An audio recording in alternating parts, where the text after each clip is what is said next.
My name is Rebecca, and it all began when I was just 7 years old, the year my parents decided to divorce.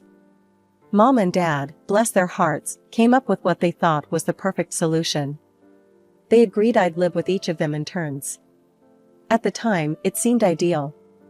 I'd get to spend time with both parents, and neither would feel left out. My dad, always the entrepreneur, had his own successful business. This allowed him the flexibility to take time off whenever it was his turn to have me. We'd hop in his car and hit the road, exploring nearby cities and creating memories I'll cherish forever. Those trips with Dad were magical. We'd visit museums, try local cuisines, and sometimes just drive aimlessly, singing along to the radio at the top of our lungs. It was during these moments that I felt closest to him, like we were the only two people in the world. When it was Mom's turn, life was different but equally enjoyable. She lived with my grandparents, and their house was always filled with warmth and laughter. Grandma would bake cookies, filling the air with the scent of vanilla and cinnamon, while Grandpa regaled me with stories from his youth. For a while, this back-and-forth life seemed perfect. I had the best of both worlds, excitement with Dad and comfort with Mom. But as with most things in life, change was inevitable. It happened when I was about 9. Dad called me one evening when I was at Mom's place. His voice was a mix of nervousness and excitement. "Becky," he said, using the nickname only he used for me, "I've got some news. I've met someone special, and we're getting married." My heart raced. A stepmom? I didn't know how to feel about that. Would she like me? Would Dad still want to go on our trips? When I finally met Sarah, my new stepmother, she seemed nice enough. She smiled a lot and asked me questions about school and my hobbies. For a while, things were okay. She'd join Dad and me on some of our trips, and sometimes she'd even suggest fun activities for us to do together. As I entered my early teens, I noticed a shift in Sarah's behavior. She became increasingly preoccupied with the idea of having a baby. I'd often overhear hushed conversations between her and Dad, filled with words like fertility treatments and trying again. It was clear that Sarah desperately wanted a child of her own. One summer, when I was 14, I went off to sports camp. It was a chance to escape the growing tension at home and just be a kid for a while. The day before I left, Sarah pulled me aside. "Rebecca," she said, her eyes gleaming with excitement, "I have some news. I'm pregnant." I was genuinely happy for her and Dad. Maybe this would make everything better, I thought. I headed off to camp, looking forward to 2 weeks of fun and freedom. When I returned home, tanned and full of camp stories, everything seemed normal at first. Sarah was still excited about the pregnancy, and Dad seemed happier than he had been in a long time. I settled back into my routine, starting school again after the summer break. It was during a routine checkup at school, about 2 weeks after I'd returned from camp, that everything changed. The school nurse frowned as she examined me. "Rebecca, have you been feeling all right lately?" she asked, concern etched on her face. "You're showing symptoms of rubella. We'll need to do some tests to confirm." I didn't think much of it at the time. I felt fine, and I had no idea what rubella even was. But when the test results came back positive, suddenly everyone around me started panicking. Dad rushed me to the doctor, his face pale with worry. It was there that I learned the severity of the situation. Rubella, while usually mild in children, could be devastating for pregnant women and their unborn babies. My heart sank as I remembered Sarah's pregnancy. The doctor immediately ordered tests for her as well. The next few days were a blur of medical appointments and tense silences at home. Then came the devastating news. Sarah had contracted rubella from me. The doctors explained the high risk of birth defects and strongly recommended terminating the pregnancy. I watched helplessly as Sarah crumbled under the weight of this information. Sarah underwent the procedure to terminate the pregnancy. When she came home from the hospital, she was a shell of her former self. She barely spoke, spending most of her time in bed. I tried to apologize, to explain that I never meant for this to happen, but she wouldn't even look at me. One day, I overheard the doctor talking to Dad in hushed tones. I'm sorry, but it seems the complications from the procedure have affected her ability to conceive. It's unlikely she'll be able to get pregnant again. Weeks turned into months, and Sarah's grief turned into something darker. She started lashing out, mostly at me. At first, it was just cold glares and cutting remarks. "If it weren't for you, I'd be holding my baby right now," she'd mutter under her breath. I tried to make myself scarce, to give her space to heal. But it didn't seem to help. The tension in the house was unbearable. The months following Sarah's devastating loss brought a chill to our home that no amount of heating could dispel. As I approached my 15th birthday, it became painfully clear that Sarah had made a decision. If she couldn't have children of her own, she would live solely for herself. And in this new life she envisioned, there was no room for me. The change was gradual at first, almost imperceptible. But soon, it became impossible to ignore. Whenever it was time for me to stay with Mom, Dad, and Sarah would suddenly announce grand travel plans. They'd jet off to exotic locations, filling their social media with pictures of beaches, museums, and fancy restaurants. These were the very same trips Dad used to take with me. Now, I was left behind, scrolling through their photos with a mixture of envy and hurt. When it was Dad's turn to have me, life became a twisted game of don't be seen, don't be heard. Sarah insisted that I spend most of my time in my room, taking care of myself. The house rules might as well have been carved in stone. No noise. No loud talking. No active games. No loud laughter. It was as if Sarah was allergic to joy, at least any joy that came from me. Every movement I made seemed to grate on her nerves. She demanded absolute obedience, treating me more like an unwelcome houseguest than family. Unable to bear it any longer, I finally broke down and told Mom everything during my next stay with her. I spilled out all the pain, the isolation, the constant walking on eggshells. Mom's reaction was explosive. She stormed over to Dad's house, her face flushed with anger. "How dare you let that woman treat our daughter this way?" she shouted at Dad. "If this doesn't stop, I'll take you to court. You'll lose all custody rights." The next day, Dad sat me down for a serious talk. My heart leapt. Finally, he was going to stand up for me, to set things right. But as he spoke, my hope turned to ash. "Becky," he began, his voice stern, "Sarah is trying her best. She only wants what's good for you. If you keep complaining like this, making up stories, it might reach a point where I won't be able to see you anymore. Is that what you want?" I felt like I'd been slapped. Not only was Dad not defending me, he was somehow twisting this to make it my fault. Tears stung my eyes as I shook my head. "No, Dad. I don't want that." "Good," he nodded, seemingly satisfied. "Then let's not have any more of these complaints, okay?" From that day forward, I stopped voicing my grievances. I decided to become the perfect, quiet, obedient stepdaughter Sarah wanted, anything to keep my relationship with Dad. But even my best efforts weren't enough. Sarah never missed an opportunity to remind me of the crime I had committed. "If it weren't for you," she'd mutter, eyeing me with disdain, "I'd have a child of my own now." Each accusation was a dagger to my heart. I wanted to scream, to defend myself, to remind them that I was just a kid who didn't even know she was sick. But I swallowed my words, buried my pain deep inside. As I entered my late teens, my needs naturally grew. I needed a new smartphone to keep up with schoolwork and friends, and a laptop for my increasingly demanding assignments. Dad, to his credit, recognized these needs and bought them for me without hesitation. But Sarah, predictably, wasn't pleased. "John, you're spoiling her," I overheard her saying one day. "All this money you're wasting on her, it's ridiculous." "They're not luxuries, Sarah," Dad argued weakly. "She needs these things for school." But Sarah wasn't having it. "Well, if she needs so many expensive things, maybe I should take over managing her expenses. I'll show you how to save money." And just like that, my wardrobe became Sarah's new project. Gone were the days of picking out my own clothes or getting anything new. Sarah scoured second-hand websites and sales, bringing home used clothes and shoes that often didn't fit right or match my style.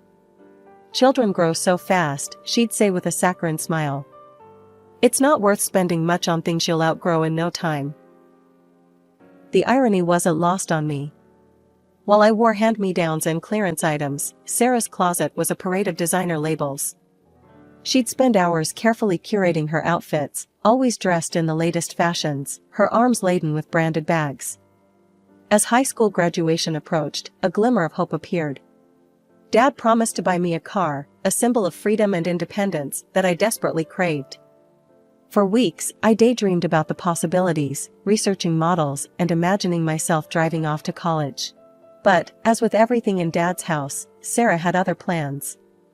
"A car," she screeched when Dad mentioned it. "John, that's absurd. Do you know how expensive cars are to maintain? Besides, I need a new car. Mine is almost 3 years old." I listened from the top of the stairs, my heart sinking with each word. I knew what was coming next. "And don't forget," Sarah continued, her voice sickly sweet, "Rebecca will be off to college soon. That's going to be a huge expense. We can't afford to buy her a car too." The next day, Dad sat me down, his expression a mix of guilt and resignation. "Becky, about the car," he began. I cut him off, forcing a smile. "It's okay, Dad. I understand. College is expensive, and I appreciate that you're willing to pay for it." Relief washed over his face. "That's right. Any college you want, and we'll cover accommodation too. That's better than a car, right?" I nodded, not trusting myself to speak. Once again, Sarah had won, and once again, I was left to swallow my disappointment. As my high school graduation approached, I threw myself into researching colleges. I wanted to find the perfect balance, a school with a strong program in my field of interest, not too far from home, but far enough to give me some independence. After weeks of careful consideration, I finally found it, a well-respected university about 2 hours away. Excited, I showed Dad the brochure, pointing out the excellent facilities and curriculum. "What do you think, Dad? It seems perfect." Before Dad could respond, Sarah snatched the brochure from my hands, her eyes widening as she saw the tuition fees. "Are you out of your mind?" she shrieked, waving the brochure in Dad's face. "This is highway robbery. We can't afford this." "But Sarah," Dad started, "we promised Becky we'd pay for her college." Sarah wasn't listening. She stormed off, returning moments later with her laptop. "Look," she said, shoving the screen at Dad. "This college is much more reasonable. And it's further away, it'll teach her some real independence." I felt my dreams crumbling as I watched Dad's resolve weaken. "Maybe Sarah has a point, Becky," he said, not meeting my eyes. "This other school looks good too, and it would be easier on our finances." Once again, I swallowed my disappointment and nodded, knowing that arguing would be futile. In the end, I enrolled in Sarah's chosen college, miles away from everything and everyone I knew. The years at college passed in a blur of classes, new friendships, and self-discovery. During holidays, I'd return home, always to Mom's house, where I was welcomed with open arms and the comfort of unconditional love. It was during one such break, as I was settling back into my old room at Mom's, that my phone rang. It was Dad. "Becky," he said, his voice a mix of hurt and accusation, "I heard you were back in town. Why haven't you come to see us? We've moved to a new house, bigger, in a better neighborhood. We're having a housewarming party tomorrow night. I want you to come." The next evening, I stood nervously on the porch of a large, impressive house, clutching a carefully chosen housewarming gift. I rang the doorbell, plastering on a smile. The door swung open, and there stood Sarah. Her eyes narrowed as she saw me, her lips curling into a sneer. "What are you doing here?" she hissed. "You weren't invited." Before I could respond, she snatched the gift from my hands and tossed it unceremoniously into a nearby trash can. "We don't need your cheap presents," she spat. And with that, she slammed the door in my face. I stood there, stunned, my ears ringing with the echo of the slamming door. I never saw Dad. He never saw me. The sounds of laughter and clinking glasses drifted through the windows, a party in full swing that I wasn't welcome to join. Humiliated and hurt beyond words, I turned and walked away, tears blurring my vision. I made my way back to Mom's house, my mind a whirlwind of confusion and pain. "How was the party, sweetie?" Mom asked as I walked in. "I didn't go," I lied, forcing a weak smile. "Got a bad headache. Think I'll just go lie down." That evening, as I lay in my childhood bed at Mom's house, my phone buzzed. It was Dad. My stomach clenched as I answered. "Becky, why didn't you come to the housewarming party?" His voice was a mixture of hurt and anger. "We waited for you." I took a deep breath, deciding that it was finally time for the truth. "Dad, I did come." Sarah answered the door. She said I wasn't invited, threw away my gift, and slammed the door in my face. There was a long pause, and for a moment, I dared to hope he'd believe me. But then, "How dare you try to denigrate Sarah like this?" Dad's voice trembled with fury. "She would never do such a thing. I can't believe you'd make up such horrible lies about your stepmother." His words cut deep, reopening old wounds. "Dad, I'm not lying." "Why would I?" "Enough," he interrupted. "I don't want to hear any more of your excuses. When you're ready to apologize to Sarah, you can come see us." The line went dead. I stared at my phone, tears streaming down my face. It was clear now, Dad would always choose Sarah over me. The years that followed were a delicate dance of avoidance and brief, tense encounters. I graduated college, found a job, and built a life for myself. On the rare occasions I saw Dad, it was always on neutral ground, a cafe, a park, never at his house. Then, like a ray of sunshine breaking through storm clouds, I met Michael. He was a few years older, kind, and understanding. We worked for the same company, and what started as coffee breaks turned into dates, then a relationship. After 2 years together, he proposed, and I joyfully accepted. As we planned our wedding, I agonized over the guest list. In the end, I sent an invitation to Dad, and only Dad. I couldn't bring myself to invite Sarah, not after everything. The phone call came 3 days later. Dad was livid. "Rebecca," he barked, using my full name, "how could you do this? How could you exclude Sarah from your wedding? After all she's done for you, all the love and care she's given you over the years? This is a slap in the face." Something in me snapped. Years of pent-up frustration and hurt came pouring out. I reminded him of everything, the second-hand clothes, the rejection of the car, the choice of a cheap college, and the gift thrown in the trash. There was silence on the other end of the line. When Dad finally spoke, his voice was small, almost unrecognizable. "I'm so sorry," Dad whispered. "I've been a terrible father. I put Sarah first, and I shouldn't have. Can you ever forgive me?" His words, so long awaited, washed over me. I felt a weight lifting from my shoulders. "It's not going to be easy, Dad," I said honestly. "We have a lot to work through." "I know," he replied. "But I want to try. Please, let me walk you down the aisle. I'll come alone, I promise. Just give me a chance to make things right." As I ended the call, I felt a mix of emotions, hope, trepidation, a cautious optimism. Could this be the turning point I'd longed for? Could Dad and I rebuild our relationship? The day before my wedding dawned bright and clear. As I busied myself with last-minute preparations, my phone rang. It was Dad. My heart lifted for a moment, thinking he was calling with well wishes. How wrong I was. "Becky," his voice was strained, "I won't be able to come to the wedding tomorrow. It's Sarah, she's in the hospital." Her blood pressure skyrocketed. She's been so stressed about this wedding situation. I couldn't believe what I was hearing. "Dad, This is your fault, you know," he cut me off. "If you had just invited her, if you hadn't been so selfish." "Selfish?" I interrupted, my voice rising. "Are you kidding me? I can't leave her alone in the hospital," Dad continued as if I hadn't spoken. "I won't be at your celebration. I hope you're happy now." The line went dead before I could respond. I stood there, phone in hand, a mixture of anger and disbelief washing over me. After everything, the apology, the promises to do better, here we were again.